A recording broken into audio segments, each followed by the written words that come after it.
Hello student, today I am teaching you business study class 11th. Here in this video I'll explain you difference between life insurance, fire insurance and marine insurance. So first of all, on the basis of subject matter. Fine.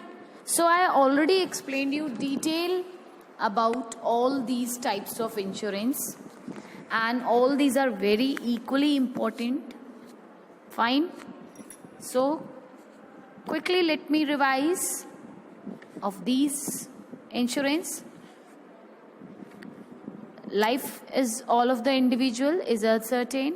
So life insurance is for a specific period which was earlier. तो life insurance आपका एक ऐसा contract है जो दो आपका और आपके पार्टी के बीच में होता है, ठीक है. उसी तरह फायर इंश्योरेंस है कि until and unless the fire not occurred you will not get the compensation. Then health insurance also same as your fire insurance. Fine. Now let me tell you the difference between. So first of all, subject matter. So the subject matter of insurance is human life and life insurance, and in fire insurance the subject matter is any physical property or assets. किसी भी physical property assets का हो सकता है. और marine insurance में the subject matter is ship, cargo और freight. तो कोई भी ship या cargo या freight का marine insurance होता है. Now element and aim. तो life insurance में it aims to cover the elements of protection and investment both. ये एक टाइप से protection भी है और एक टाइप से investment भी है लाइफ इंश्योरेंस के लिए. और अगर हम फायर इंश्योरेंस के एम एंड एलिमेंट्स की बात करें तो it's aim to cover the element of protection only. ये आपको प्रोटेक्ट कराने में हेल्प करता है, ठीक है. और मराइन इंश्योरेंस की अगर हम बात करें तो it's aim to cover the elements of protection only. So in both the cases fire insurance and marine insurance the ultimate aim of doing the policy is to provide protection and protection, and in life insurance it is one of the investment also along with the protection. Then duration. So life insurance it is generally taken for a longer period ranging from 5 to 30 years or whole life. ये 5 साल से 30 साल या पूरी life के लिए भी हो सकती है. अगर हम फायर इंश्योरेंस की बात करें तो it is generally taken for 1 year, ये 1 साल के लिए होती है. And marine insurance is for 1 year और फॉर पीरियड ऑफ वॉइस और मिक्स्ड, ठीक है. इसमें जो भी आपका जिस टाइम से आपका यात्रा है या जो वॉइस है उस पर भी डिपेंड करता है कि उसका टाइम ड्यूरेशन कितना है. और maximum it is of 1 year. इसका जो मैक्सिमम पीरियड है वो 1 ईयर है लाइक योर फायर इंश्योरेंस, ठीक है. तो ड्यूरेशन के बेसिस पे भी हमारा जो इंश्योरेंस किया जाता है. Then next insurable interest. So first life insurance it is must be present at time of acquiring the policy and is not necessary at the time of maturity. तो जो लाइफ इंश्योरेंस है उसकी अगर हम बात करें कि ज़रूरी नहीं है कि वो जो पर्टिकुलर बंदा है जिसने लाइफ इंश्योरेंस पॉलिसी ली है वो उस टाइम पर रहे जब वो मेच्योरिटी पीरियड हो जाता है, ठीक है. उससे अगर उसका डेथ मेच्योरिटी पीरियड से पहले हो जाता है then his dependent will take the amount, and if he और she still remain after the maturity period also then he is eligible to take the amount. In case fire insurance it must exist at the time of contract and also when the claim falls due.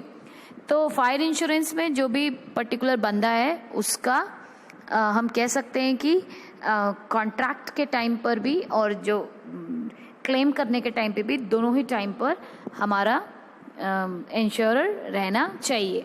और marine insurance की अगर हम बात करें तो it must be present at the time when claim falls due.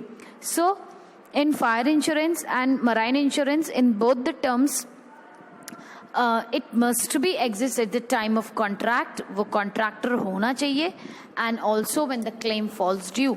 और जब claim किया जा रहा है उस टाइम पे भी दोनों का ही होना present होना बहुत ज़रूरी है. ड्यूरेशन के बारे में I already explained you that for life insurance it is 5 to 30 years or the whole year. और इसमें generally for the 1 year and in a voyage also for the 1 year और up to the voyage mixed. देन हम बात करते हैं indemnity की. So here in life insurance it is not based on the principle of indemnity, क्योंकि indemnity कहता है कि जब आपका लॉस होता है, नुकसान होता है, तभी आपको क्लेम किया जाएगा. बट लाइफ इंश्योरेंस में क्या है, the sum assured is paid either on the happening of certain events और on maturity of the policy. अगर कोई सर्टेनिटी हो जाती है, डेथ हो जाती है मैच्योरिटी पीरियड से पहले, तो आपके ठीक है, as it is fire insurance या मराइन इंश्योरेंस में मिल जाता है, तो वैसे भी मिल जाएगा. लेकिन अगर मैच्योरिटी पीरियड तक आपको कुछ नहीं होता, तो उसके बाद आपका जितना भी अमाउंट आपने पे कर रखा है वो आपको with your premium you gets. Now fire insurance, so it is a contract of indemnity. The insured can claim only the actual amount of loss subject to mixed limited of the policy amount. तो ये insurer जो है वो claim कर सकता है अपनी property का eight the time of loss only. Same and in marine insurance also. ठीक है, if there is a property destruction then only. Then loss measurement, the loss cannot be measured. अगर हम बात करें लाइफ इंश्योरेंस में, इसमें हम लॉस को मेजर नहीं कर सकते क्योंकि किसी बंदे का डेथ हो गया है. We can't measure his life. Fine. Then in fire insurance we measure the loss, क्योंकि यहाँ पे जितना भी प्रॉपर्टी लॉस हुआ है, जितना भी नुकसान हुआ, उसको मेजर किया जा सकता है. And in another case in marine insurance also we can measure the loss. ठीक है. देन सरेंडर्ड वैल्यू और paid up value. So in life insurance it has surrendered value as it can be surrendered before maturity. ये maturity से पहले भी surrendered की जा सकती है. अगर आप लेना चाहते हैं तो आप ले सकते हैं. and in fire insurance it does not have a surrendered value as it continue be surrendered. ठीक है, ये surrendered नहीं होती है, ये लगातार चलती रहती है. and same as in marine insurance also it does not have a surrendered value. इसकी कोई भी surrendered value नहीं होती है. and as it cannot be surrendered, और ये भी before maturity, या हम कह सकते हैं कि until and unless the loss would not happen, the damage not happen to the property, the insurer would not be claim on the insurance company. Then next we will discuss about the policy amount. So the policy amount cannot be taken for any amount. यहाँ पे जो policy amount होता है can be taken for any amount, वो किसी भी amount में आपको मिल सकता है जितना भी आप प्रीमियम पे कर रहे हैं. But here the policy amount can not be more than the value of the subject matter. जो लाइफ इंश्योरेंस पॉलिसी है उसमें तो आपको अमाउंट पूरा मिलेगा ही मिलेगा, जितना भी है. लेकिन अगर हम फायर इंश्योरेंस की बात करें तो it is totally depend upon the subject matter. जो सब्जेक्ट मैटर है, जितना आपको नुकसान हुआ है, not more than that the value subject matter, you will not get the amount. और same as in marine insurance also the policy amount can be taken can be the market value of the subject matter. जितना उसका market value होगी उसी के basis पे आप compensation gate करेंगे. Okay, then we will talk about the contingency of risk. So the element of risk is certain. The amount of policy has to be paid either at death or the maturity, whichever is earlier. तो अगर हम life insurance की बात करें तो यहाँ पे जो भी आपका एलिमेंट हुआ है, रिस्क हुआ है, ठीक है, तो अगर आपकी policy has to be paid, आप पेड कर चुके हैं. अगर आप if you are present then you will get, and if you will not present after your maturity period, then your dependent will take the amount whichever is earlier. means या आपका death पहले हो जाता है या मेच्योरिटी पीरियड हो जाता है, जो भी इसमें पैसा होगा वो एक सेफ जोन में है. That particular amount you will definitely get. Okay, अगर आप नहीं रहते हो तो आपके फैमिली मेम्बर्स को मिलेगा. Fine. Another one is fire insurance की अगर हम बात करें तो the element of risk is uncertain. यहाँ पे जो रिस्क है वो अनसर्टेन होता है, हो भी सकता है, नहीं भी हो सकता. So there may be no claim as loss for fire may not be happen.